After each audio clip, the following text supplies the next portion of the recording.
श्रीगणेशाय नमः। अथ श्री स्वस्तिवाचनम्। हरिः ॐ। आनो भद्राः क्रतवो जन्तु विश्वातो दब्धासो अपरीताश उद्भिदाः देवानो जथा सदामिदवृधे असन्नप्रायुवो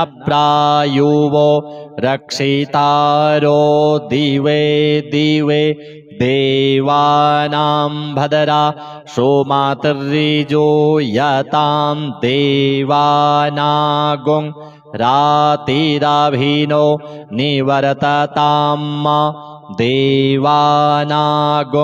सख्यामुपासे दिमा वयं देवान आयुः प्रतिरन्तु जीवासे तान् पूर्वया निविदाहो माहे वयं भगं मित्रमादितिं दक्षमस्त्रिधाम अर्जमाणं वरुणगुं सोमामश्विना सरस्वतीनः सुभगामयस्करत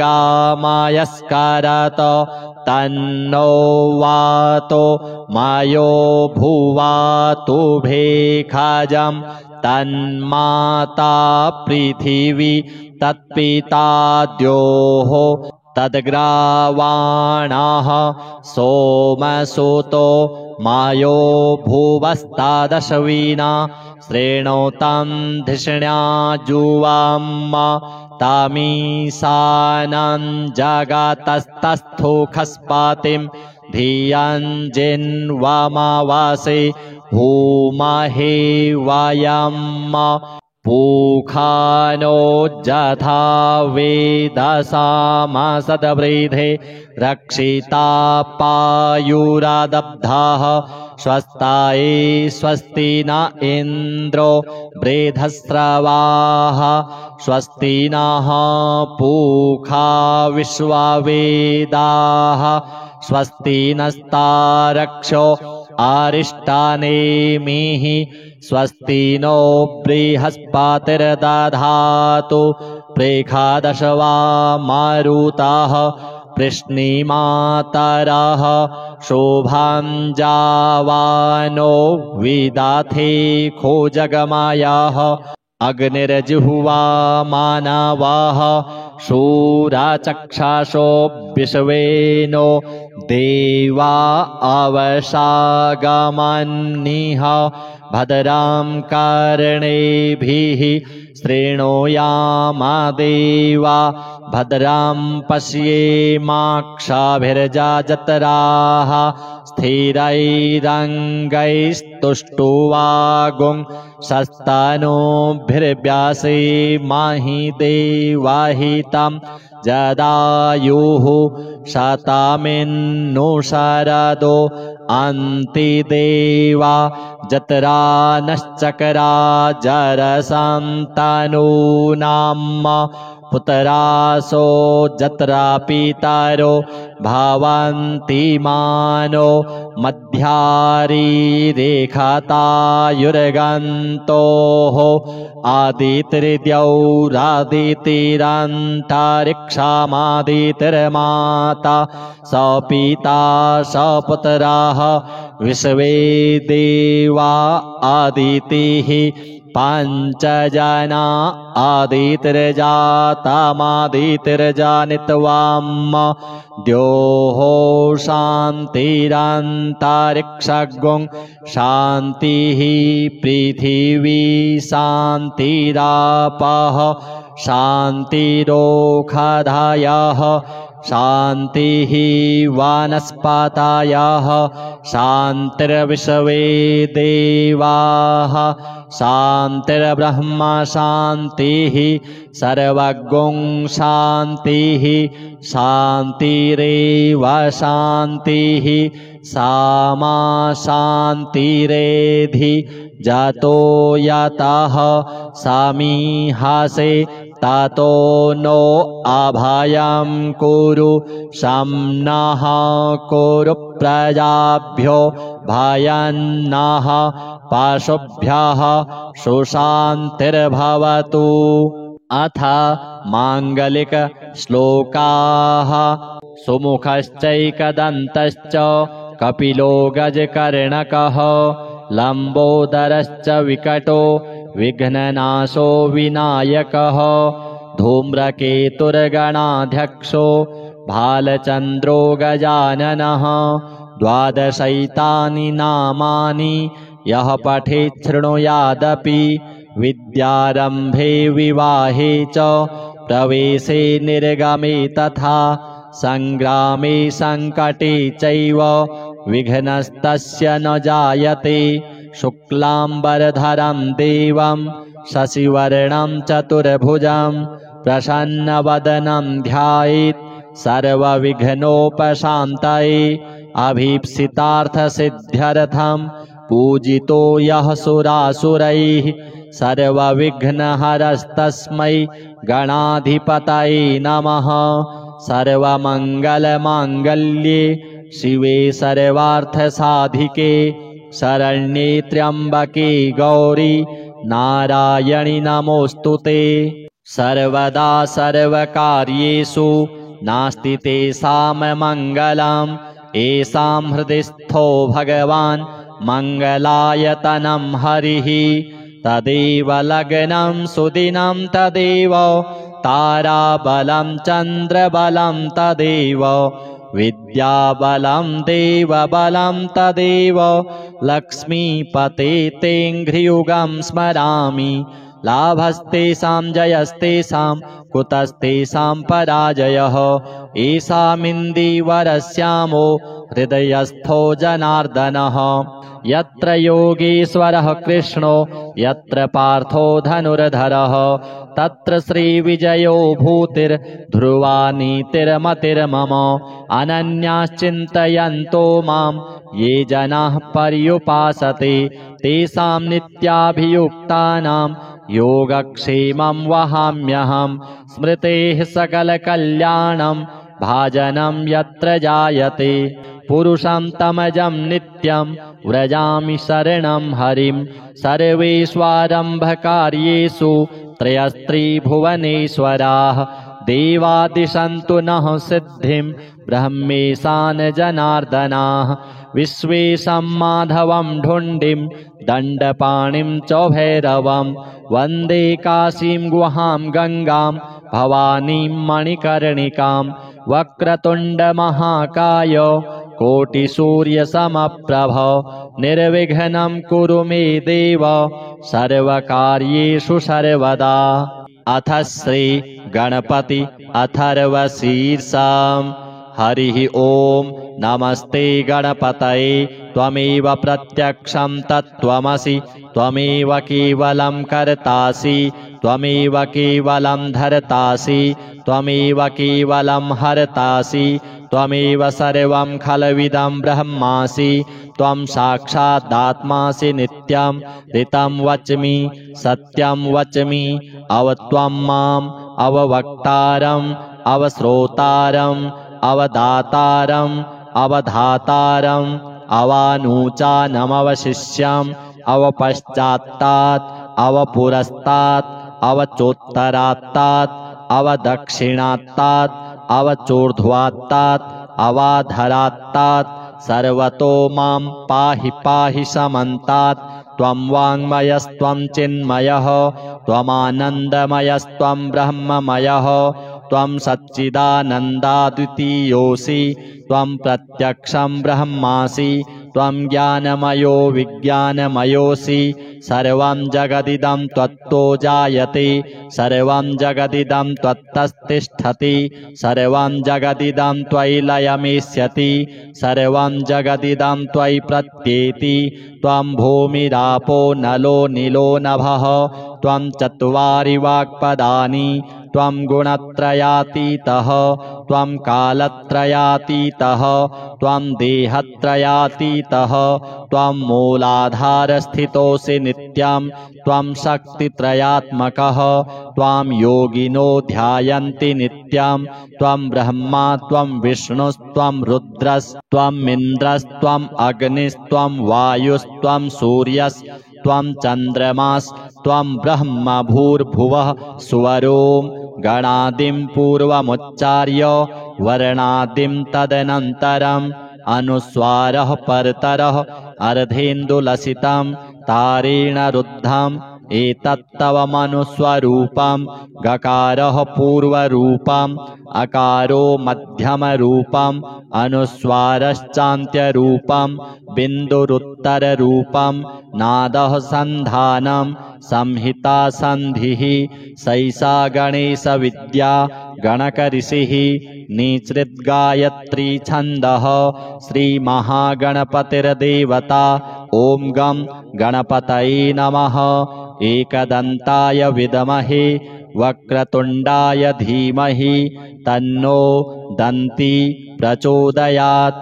एकदन्तं चतुर्हस्तं पाशमङ्कुशधारिणम् अभयं वरदं हस्तैर्बिभ्राणं मूषकध्वजं रक्तं लम्बोदरं शूर्प कर्णकं रक्तवाससं रक्तगन्धानुलिप्ताङ्गं रक्तपुष्पैः सुपूजितं भक्तानुकम्पिनं देवं जगत्कारणमच्युतम् आविर्भूतं च सृष्ट्यादौ प्रकृतेः पुरुषात् परम् एवं ध्यायति यो नित्यं स योगी योगिनां वरः। नमो व्रातपतये नमो गणपतये नमः प्रमथपतये नमस्तेस्तु लम्बोदरायैकदन्ताय विघ्नविनाशिने शिवसुताय श्रीवरदमूर्तये नमो नमः। एतदथर्वशिरो योधीते स ब्रह्म भूयाय कल्पते स सर्वविघ्नैर्न बाध्यते स सर्वतः सुखमेधते स पञ्चमहापातकोपपातकात् प्रमुच्यते सायमधीयानो दिवसकृतं पापं नाशयति प्रातर्धीयानो रात्रिकृतं पापं नाशयति सायं प्रातः प्रयुञ्जानो पापो भवति धर्मार्थकाममोक्षं च विन्दति। इदमथर्वशीर्षमशिष्याय न देयं यो यदि मोहाद्दास्यति स पापीयान् भवति।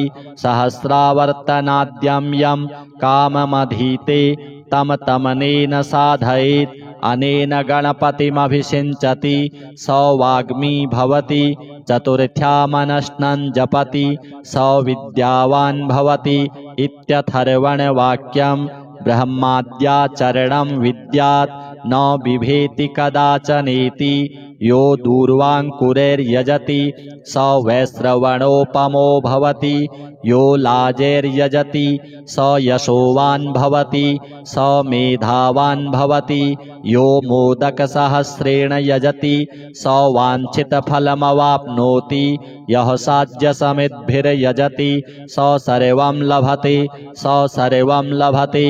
अष्टौ ब्राह्मणान् सम्यक् ग्राहयित्वा सूर्यवर्चस्वी भवति। सूर्यग्रहे महानद्यां प्रतिमासन्निधौ वा जप्त्वा सिद्धमन्त्रो भवति। महाविघ्नात् प्रमुच्यते महापापात् प्रमुच्यते महादोषात् प्रमुच्यते स सर्वविद् भवति स सर्वविद् भवति य एवं वेद इत्युपनिषत्। अथ श्री हरिद्रा गणेश कवचम्। ईश्वर उवाच शृणु वक्ष्यामि कवचं सर्वसिद्धिकरं प्रिये पठित्वा पाठयित्वा च मुच्यते सर्वसङ्कटात्। अज्ञात्वा कवचं देवी गणेशस्य मनुं जपेत् सिद्धिर्न जायते तस्य कल्पकोटिशतैरपि।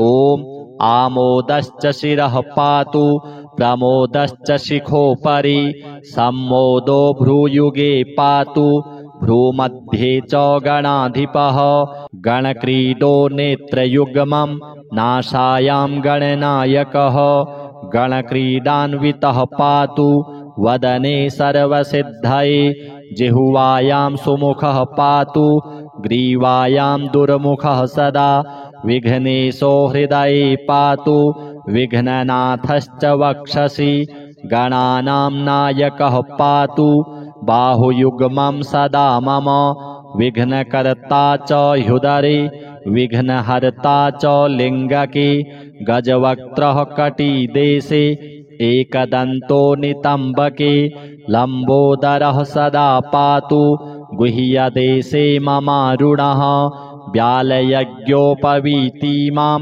पातु पादयुगे सदा जापकः सर्वदा पातु जानुजङ्घे गणाधिपः हारिद्रः सर्वदा पातु सर्वाङ्गे गणनायकः य इदं प्रपठेन्नित्यं गणेशस्य महेश्वरी कवचं सर्वसिद्धाख्यं सर्वविघ्नविनाशनं सर्वसिद्धिकरं साक्षात् सर्वपापविमोचनं सर्वसम्पत्प्रदं साक्षात् सर्वदुःखविमोक्षणं सर्वापत्तिप्रशमनं सर्वशत्रुक्षयङ्करं ग्रहपीडाज्वरारोगा ये चान्ये गुह्यकादयः पठनाद्धारणादेव नाशमायन्ति तत्क्षणात् धनधान्यकरं देवी कवचं सुरपूजितं समं नास्ति महेशानि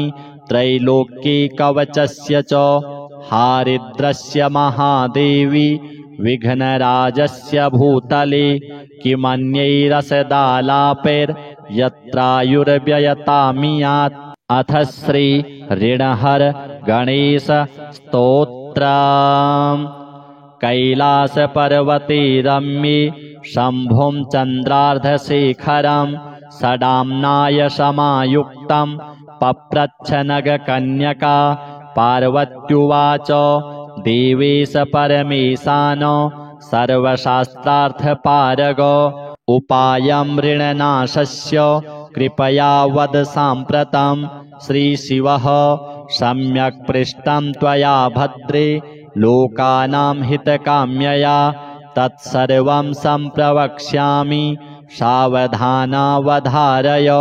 ॐ अस्य श्री ऋणहर महागणपतिस्तोत्रस्य सदाशिव ऋषिः अनुष्टुप् छन्दः श्री ऋणहर महागणपतिर्देवता ग्लौं बीजं गः शक्तिः गों कीलकं मम ऋणनाशने जपे विनियोगः। ॐ गणेश अंगुष्ठाभ्यां नमः ऋणं छिन्धि तर्जनीभ्यां नमः वरेण्यं मध्यमाभ्यां नमः हुं अनामिकाभ्यां नमः नमः कनिष्ठिकाभ्यां नमः फट् करतलकरपृष्ठाभ्यां नमः एवं हृदयादिन्यासः। ध्यानं सिन्दूरवर्णं द्विभुजं गणेशं लम्बोदरं पद्मदले निविष्टं ब्रह्मादिदेवैः परिसेव्यमानं सिद्धैर्युतं तं प्रणमामि देवं सृष्ट्यादौ ब्रह्मणा सम्यक् पूजितः फलसिद्धये सदैव पार्वतीपुत्रः ऋणनाशं करोतु मे त्रिपुरस्य वधात् पूर्वं शम्भुना सम्यगर्चितः सदैव पार्वतीपुत्रः ऋणनाशं करोतु मे हिरण्यकश्यपादीनां वधार्थे विष्णुनार्चितः सदैव पार्वतीपुत्रः ऋणनाशं करोतु मे महिषस्य वधे देव्या गणनाथः प्रपूजितः सदैव पार्वतीपुत्रः ऋणनाशं करोतु मे तारकस्य वधात् पूर्वं कुमारेण प्रपूजितः सदैव पार्वतीपुत्रः ऋणनाशं करोतु मे भास्करेण गणेशो हि पूजितश्च स्वसिद्धये सदैव पार्वतीपुत्रः ऋणनाशं करोतु मे शशिना कान्तिवृद्ध्यर्थं पूजितो गणनायकः सदैव पार्वतीपुत्रः ऋणनाशं करोतु मे पालनाय च तपसां विश्वामित्रेण पूजितः सदैव पार्वतीपुत्रः ऋणनाशं करोतु मे इदं ऋणहरं स्तोत्रं तीव्रदारिद्र्यनाशनम् एकवारं पठेन्नित्यं वर्षमेकं समाहितः दारिद्र्यं दारुणं त्यक्त्वा कुबेरसमतां व्रजेत् फडन्तोऽयं महामन्त्रः सार्धपञ्चदशाक्षरः ॐ गणेशऋणं छिन्धि वरेण्यं हुं नमः फट् इमं मन्त्रं पठेदन्ते ततश्च शुचिभावनः 21 संख्याभिः पुरश्चरणमीरितं सहस्रावर्तनात् सम्यक् षड्मासं प्रियतां व्रजेत् बृहस्पतिसमो ज्ञाने धने धनपतिर्भवेत् अस्यैवायुतसंख्याभिः पुरश्चरणमीरितं लक्षमावर्तनात् सम्यक् वाञ्छितं फलमाप्नुयात् भूतप्रेतपिशाचानां नाशनं स्मृतिमात्रतः श्रीगणपत्यादि देवार्पणमस्तु स्वस्ति वाचनं हरिः ॐ आनो भद्राः क्रतवो जन्तो विश्वातो दब्धासो अपरीताश उद्भिदाः देवानो जथा सदामिदवृधे असन्नप्रायुवो रक्षितारो दिवे दिवे देवानां भद्रा सोमातर्रिजो यतां देवानागुं रातिराभिनो निवर्तताम् देवानागुं सख्यामुपासे दिमा वयं देवान आयुः प्रतिरन्तो जीवासे तान् पूर्वया निविदाहो माहे वयं भगं मित्रमादितिं दक्षमस्त्रिधाम अर्जमाणं वरुणगुं सोमामश्विना सरस्वतीनः सुभगामयस्करत तन्नो वातो मायो भुवातु भेखजं तन्माता पृथिवी तत्पिता द्योः तद्ग्रावाणः सोमसुतो मायो भुवस्तादश्विना श्रेणोतं धिषण्या जुवाम तामीशानं जगतस्तस्थोखस्पातिं धियञ्जिन्वमावासे भूमहे वयं पूखानो जथा वेदसामसद्वृधे रक्षिता पायुरादब्धाः स्वस्ताये स्वस्ति न इन्द्रो बृहस्रवाः स्वस्ति नः पूखा विश्ववेदाः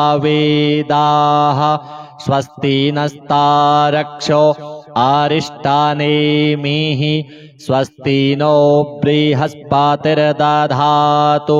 प्रेखादशवा मारुताः कृष्णीमातरः शोभां जावानो विदाथे खोजगमायाः अग्निर्जिह्वा मानवाः शूराचक्षासो विश्वेनो देवा अवसागमन्निह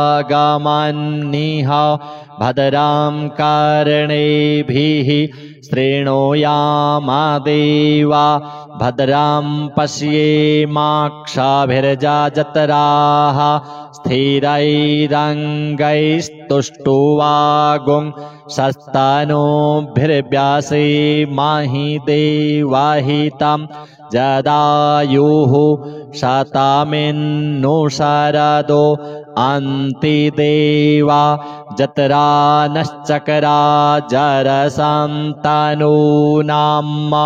पुतरासो जत्रा पितरो भवन्ति मानो मध्यारीरेखतायुर्गन्तोः आदितिर्द्यौरादितिरन्तरिक्षामादितिर्माता स पिता स पुत्राः विश्वे देवा आदितिः पञ्चजना आदितिर्जातमादितिर्जानित्वाम् द्योः शान्तिरन्तरिक्षगुं शान्तिः पृथिवी शान्तिरापः शान्तिरोषधयः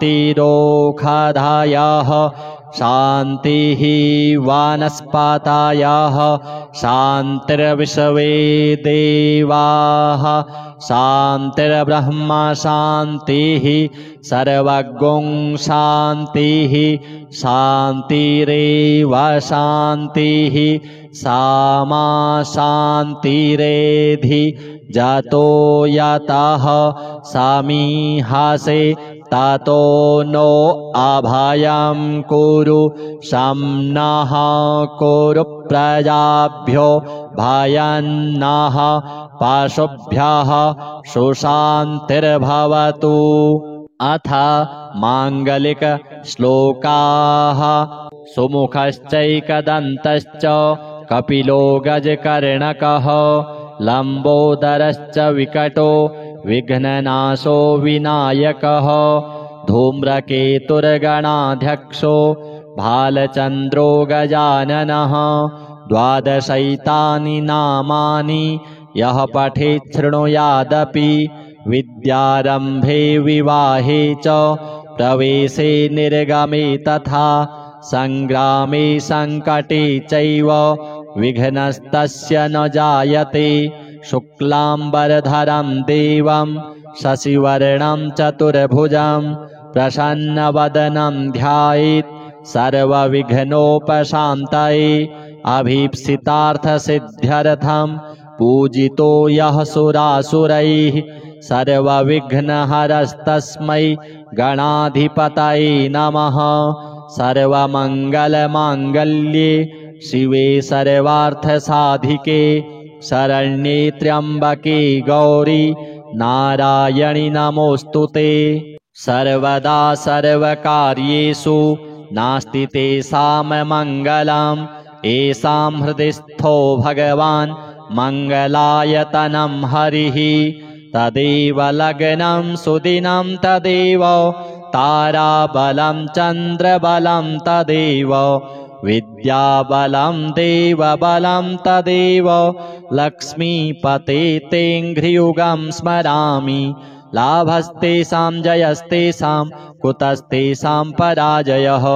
एषामिन्दीवरश्यामो हृदयस्थो जनार्दनः। यत्र योगीश्वरः कृष्णो यत्र पार्थो धनुर्धरः तत्र श्रीविजयो भूतिर्ध्रुवा नीतिर्मतिर्मम।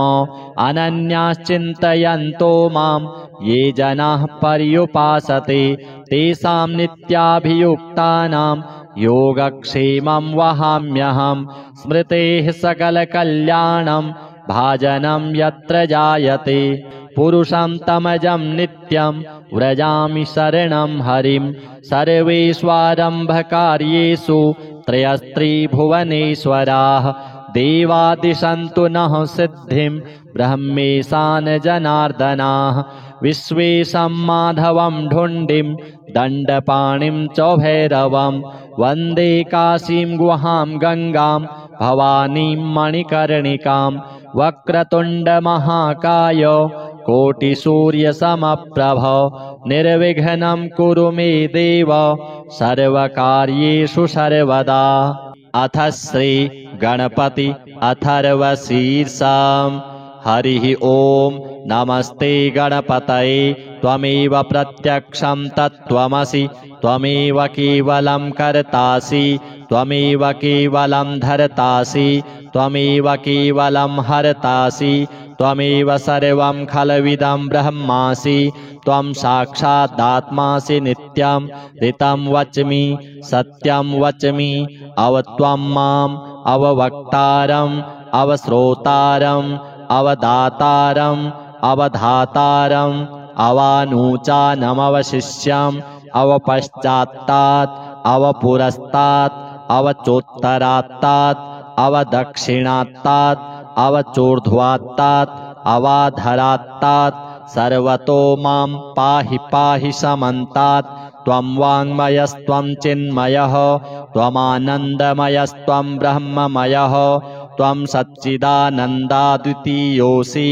त्वं प्रत्यक्षं ब्रह्मासि त्वं ज्ञानमयो विज्ञानमयोऽसि सर्वं जगदिदं त्वत्तो जायते सर्वं जगदिदं त्वत्तस्तिष्ठति सर्वं जगदिदं त्वयि लयमेष्यति सर्वं जगदिदं त्वयि प्रत्येति त्वं भूमिरापो नलो नीलो नभः त्वं चत्वारि वाक्पदानि त्वं गुणत्रयातीतः त्वं कालत्रयातीतः त्वं देहत्रयातीतः त्वं मूलाधारस्थितोऽसि नित्यं त्वं शक्तित्रयात्मकः त्वां योगिनो ध्यायन्ति नित्यं त्वं ब्रह्मा त्वं विष्णुस्त्वं रुद्रस्त्वं इन्द्रस्त्वम् अग्निस्त्वं वायुस्त्वं सूर्यस्त्वं चन्द्रमास्त्वं ब्रह्म भूर्भुवः सुवरों गणादिं पूर्वमुच्चार्य वर्णादिं तदनन्तरम् अनुस्वारः परतरः अर्धेन्दुलसितं तारेण रुद्धम् एतत्तव मनुस्वरूपं गकारः पूर्वरूपम् अकारो मध्यमरूपम् अनुस्वारश्चान्त्यरूपं बिन्दुरुत्तररूपं नादः सन्धानं संहिता सन्धिः सैषा गणेशविद्या गणकऋषिः निसृद्गायत्री छन्दः श्रीमहागणपतिर्देवता ॐ गं गणपतये नमः एकदन्ताय विद्महे वक्रतुण्डाय धीमहि तन्नो दन्ती प्रचोदयात् एकदन्तं चतुरहस्तं पाशमङ्कुशधारिणम् अभयं वरदं हस्तैर्बिभ्राणं मूषकध्वजं रक्तं लम्बोदरं शूर्प कर्णकं रक्तवाससं रक्तगन्धानुलिप्ताङ्गं रक्तपुष्पैः सुपूजितं भक्तानुकम्पिनं देवं जगत्कारणमच्युतम् आविर्भूतं च सृष्ट्यादौ प्रकृतेः पुरुषात् परम् एवं ध्यायति यो नित्यं स योगी योगिनां वरः नमो व्रातपतये नमो गणपतये नमः प्रमथपतये नमस्तेस्तु लम्बोदरायैकदन्ताय विघ्नविनाशिने शिवसुताय श्रीवरदमूर्तये नमो नमः एतदथर्वशिरो योधीते स ब्रह्म भूयाय कल्पते स सर्वविघ्नैर्न बाध्यते स सर्वतः सुखमेधते स पञ्चमहापातकोपपातकात् प्रमुच्यते सायमधीयानो दिवसकृतं पापं नाशयति प्रातरधीयानो रात्रिकृतं पापं नाशयति सायं प्रातः प्रयुञ्जानो पापो भवति धर्मार्थकाममोक्षं च विन्दति इदमथर्वशीर्षमशिष्याय न देयं यो यदि मोहाद्दास्यति स पापीयान् भवति सहस्रावर्तनाद्यं यं काममधीते तम तमनेन साधयेत् अनेन गणपतिमभिषिञ्चति स वाग्मी भवति चतुर्थ्यामनश्नं जपति स विद्यावान् भवति इत्यथर्वणवाक्यं ब्रह्माद्याचरणं विद्यात् न बिभेति कदाचनेति यो दूर्वाङ्कुरैर्यजति स वैश्रवणोपमो भवति यो लाजैर्यजति स यशोवान् भवति स मेधावान् भवति यो मोदकसहस्रेण यजति स वाञ्छितफलमवाप्नोति यः साध्यसमिद्भिर्यजति स सर्वं लभते स सर्वं लभते अष्टौ ब्राह्मणान् सम्यक् ग्राहयित्वा सूर्यवर्चस्वी भवति सूर्यग्रहे महानद्यां प्रतिमासन्निधौ वा जप्त्वा सिद्धमन्त्रो भवति महाविघ्नात् प्रमुच्यते महापापात् प्रमुच्यते महादोषात् प्रमुच्यते स सर्वविद् भवति स सर्वविद् भवति य एवं वेद इत्युपनिषत्। अथ श्री हरिद्रा गणेश कवचम्। ईश्वर उवाच शृणु वक्ष्यामि कवचं सर्वसिद्धिकरं प्रिये पठित्वा पाठयित्वा च मुच्यते सर्वसङ्कटात् अज्ञात्वा कवचं देवी गणेशस्य मनुं जपेत् सिद्धिर्न जायते तस्य कल्पकोटिशतैरपि।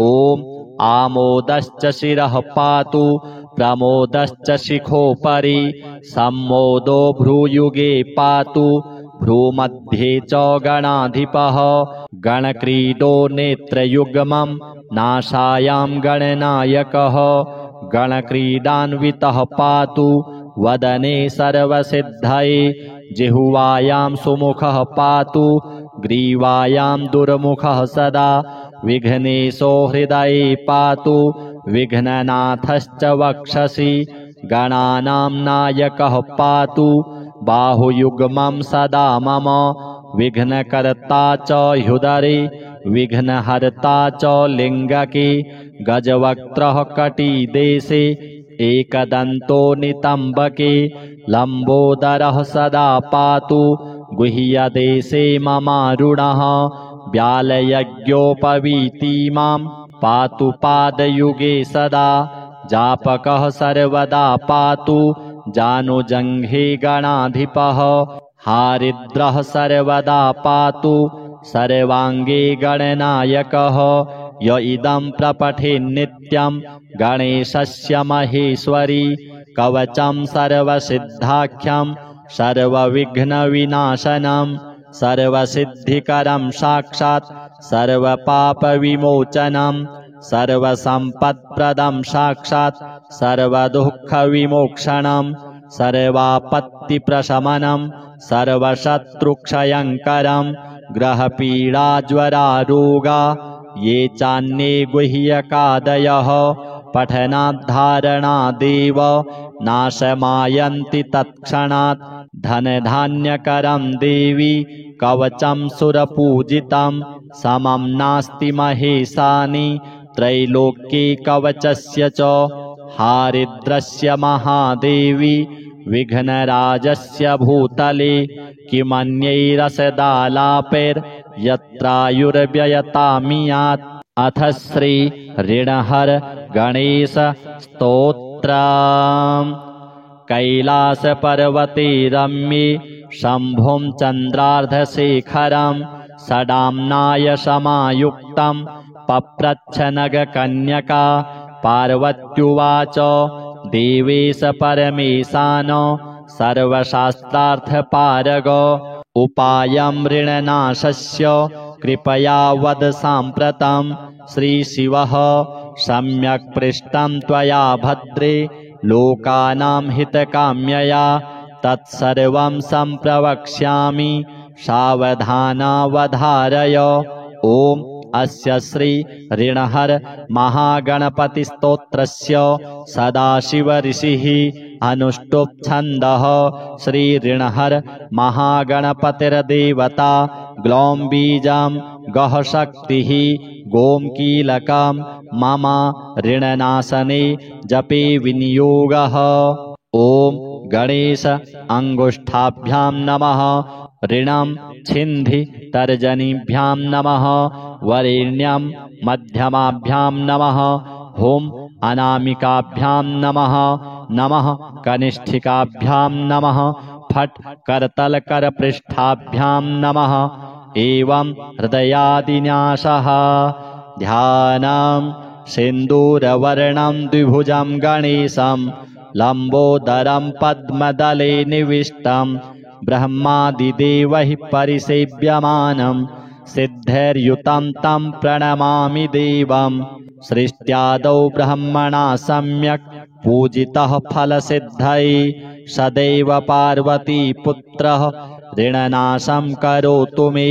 त्रिपुरस्य वधात् पूर्वं शम्भुना सम्यगर्चितः सदैव पार्वतीपुत्रः ऋणनाशं करोतु मे। हिरण्यकश्यपादीनां वधार्थे विष्णुनार्चितः सदैव पार्वतीपुत्रः ऋणनाशं करोतु मे। महिषस्य वधे देव्या गणनाथः प्रपूजितः सदैव पार्वतीपुत्रः ऋणनाशं करोतु मे। तारकस्य वधात् पूर्वं कुमारेण प्रपूजितः सदैव पार्वतीपुत्रः ऋणनाशं करोतु मे। भास्करेण गणेशो हि पूजितश्च स्वसिद्धये सदैव पार्वतीपुत्रः ऋणनाशं करोतु मे।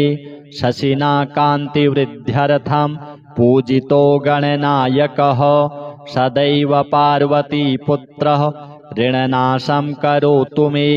पालनाय च तपसां विश्वामित्रेण पूजितः सदैव पार्वतीपुत्रः ऋणनाशं करोतु मे। इदं ऋणहरं स्तोत्रं तीव्रदारिद्र्यनाशनम् एकवारं पठेन्नित्यं वर्षमेकं समाहितः। दारिद्र्यं दारुणं त्यक्त्वा कुबेरसमतां व्रजेत्। फडन्तोऽयं महामन्त्रः सार्धपञ्चदशाक्षरः। ॐ गणेशऋणं छिन्धि वरेण्यं हुं नमः फट्। इमं मन्त्रं पठेदन्ते ततश्च शुचिभावनः 21 संख्याभिः पुरश्चरणमीरितं सहस्रावर्तनात् सम्यक् षड्मासं प्रियतां व्रजेत्। बृहस्पतिसमो ज्ञाने धने धनपतिर्भवेत् अस्यैवायुतसंख्याभिः पुरश्चरणमीरितं लक्षमावर्तनात् सम्यक् वाञ्छितं फलमाप्नुयात्। भूतप्रेतपिशाचानां नाशनं स्मृतिमात्रतः। श्रीगणपत्यादि देवार्पणमस्तु। स्वस्ति वाचनं हरिः ॐ।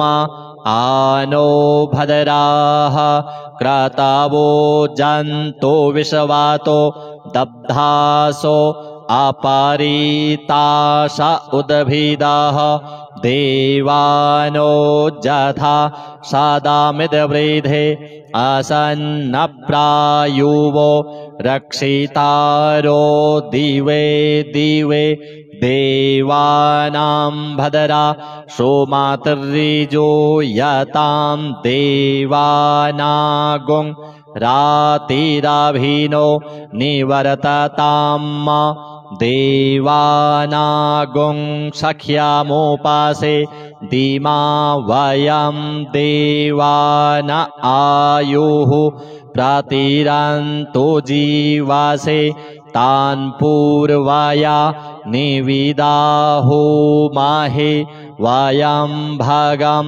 मित्रमादितिं दक्षमस्त्रिधाम अर्जामाणं वरुणगुं सोमामश्विना सरस्वतीनः सुभगामयस्करत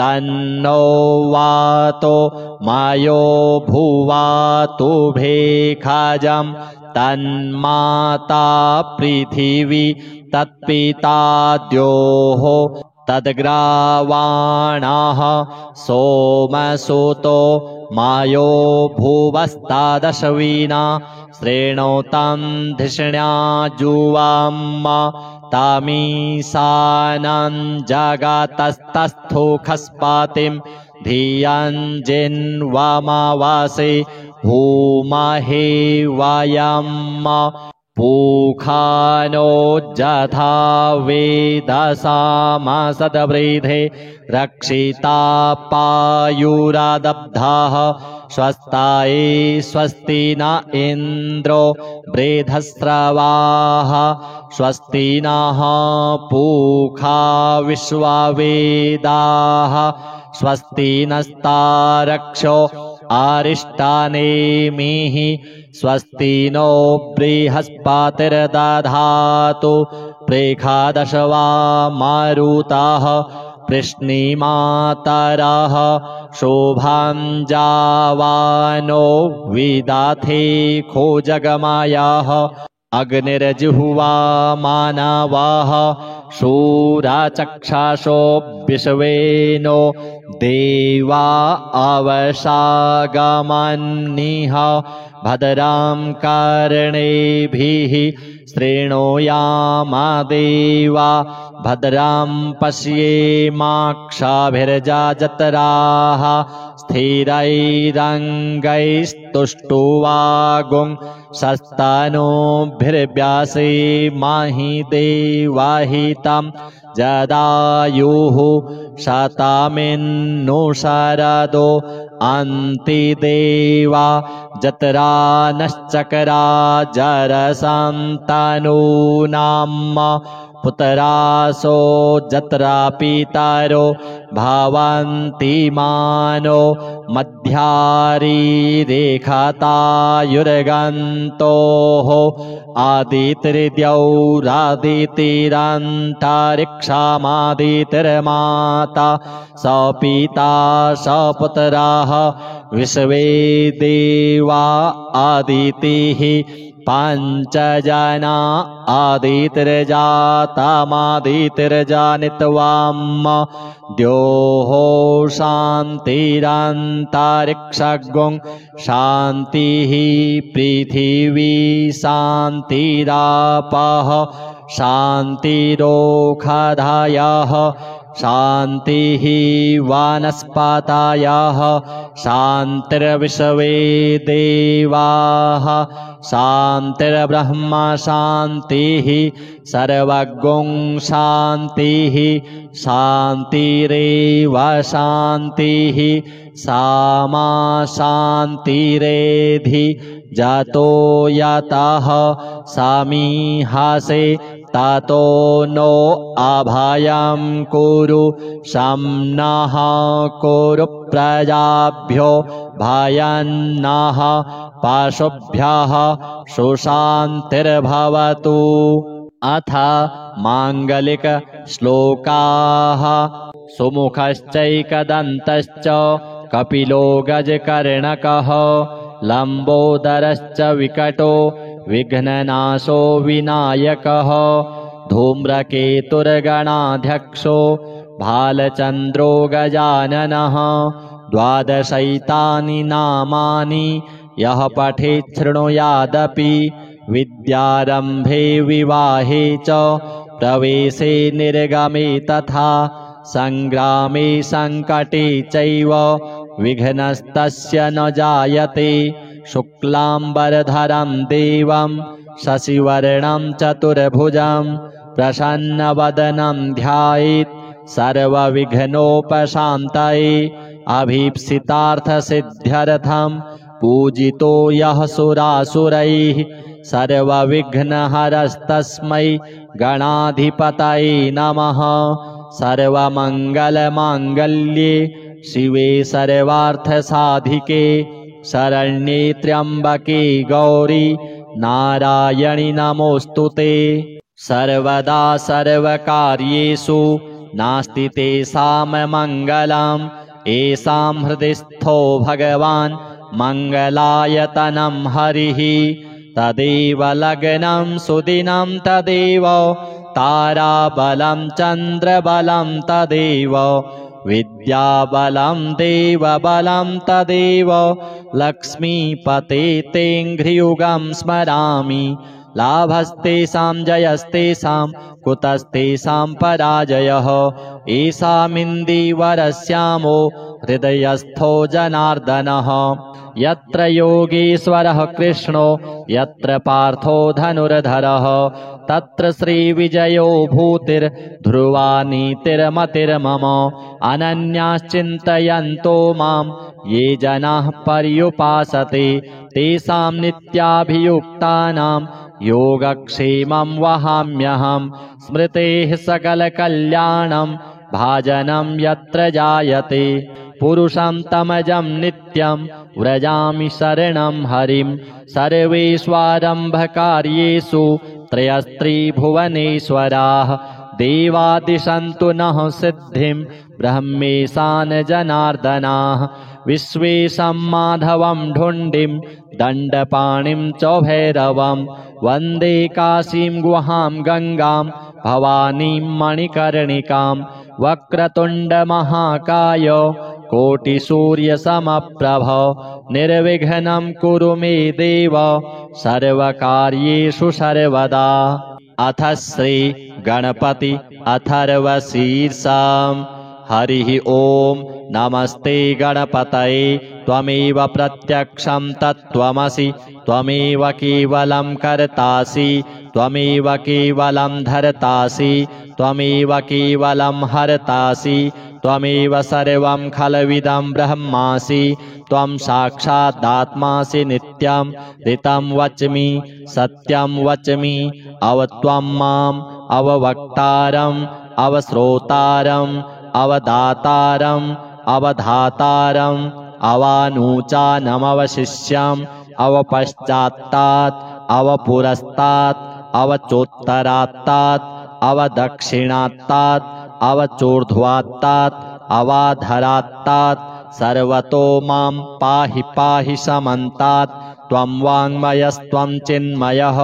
त्वमानन्दमयस्त्वं ब्रह्ममयः त्वं सच्चिदानन्दाद्वितीयोऽसि त्वं प्रत्यक्षं ब्रह्मासि त्वं ज्ञानमयो विज्ञानमयोऽसि सर्वं जगदिदं त्वत्तो जायते सर्वं जगदिदं त्वत्तस्तिष्ठति सर्वं जगदिदं त्वयि लयमेष्यति सर्वं जगदिदं त्वयि प्रत्येति त्वं भूमिरापो नलो नीलो नभः त्वं चत्वारि वाक्पदानि त्वं गुणत्रयातीतः त्वं कालत्रयातीतः त्वं देहत्रयातीतः त्वं मूलाधारस्थितोऽसि नित्यं त्वं शक्तित्रयात्मकः त्वां योगिनो ध्यायन्ति नित्यं त्वं ब्रह्मा त्वं विष्णुस्त्वं रुद्रस्त्वम् इन्द्रस्त्वम् अग्निस्त्वं वायुस्त्वं सूर्यस्त्वं चन्द्रमास्त्वं ब्रह्म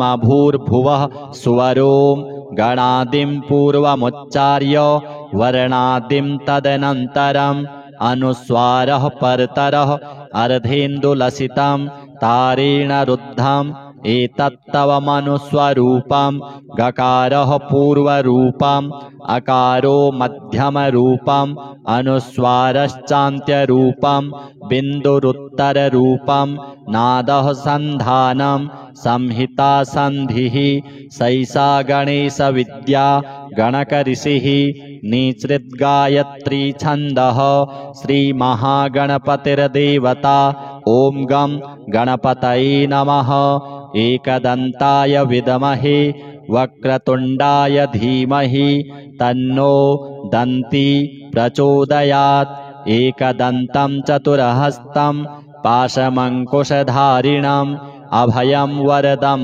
हस्तैर्बिभ्राणं मूषकध्वजं रक्तं लम्बोदरं शूर्प कर्णकं रक्तवाससं रक्तगन्धानुलिप्ताङ्गं रक्तपुष्पैः सुपूजितं भक्तानुकम्पिनं देवं जगत्कारणमच्युतम् आविर्भूतं च सृष्ट्यादौ प्रकृतेः पुरुषात् परम् एवं ध्यायति यो नित्यं स योगी योगिनां वरः नमो व्रातपतये नमो गणपतये नमः प्रमथपतये नमस्तेस्तु लम्बोदरायैकदन्ताय विघ्नविनाशिने शिवसुताय श्रीवरदमूर्तये नमो नमः एतदथर्वशिरो योधीते स ब्रह्म भूयाय कल्पते स सर्वविघ्नैर्न बाध्यते स सर्वतः सुखमेधते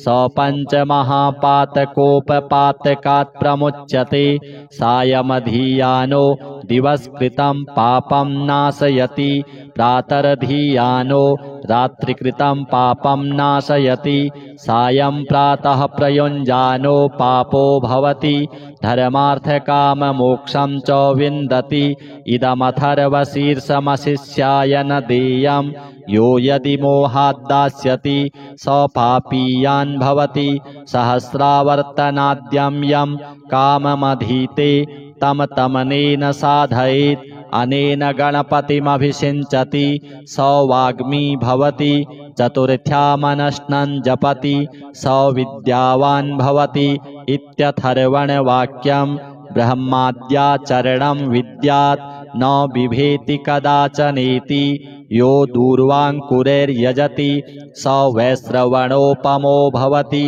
यो लाजैर्यजति स यशोवान् भवति स मेधावान् भवति यो मोदकसहस्रेण यजति स वाञ्छितफलमवाप्नोति यः साध्यसमिद्भिर्यजति स सर्वं लभते स सर्वं लभते अष्टौ ब्राह्मणान् सम्यक् ग्राहयित्वा सूर्यवर्चस्वी भवति सूर्यग्रहे महानद्यां प्रतिमासन्निधौ वा जप्त्वा सिद्धमन्त्रो भवति महाविघ्नात् प्रमुच्यते महापापात् प्रमुच्यते महादोषात् प्रमुच्यते स सर्वविद् भवति स सर्वविद् भवति य एवं वेद इत्युपनिषत्।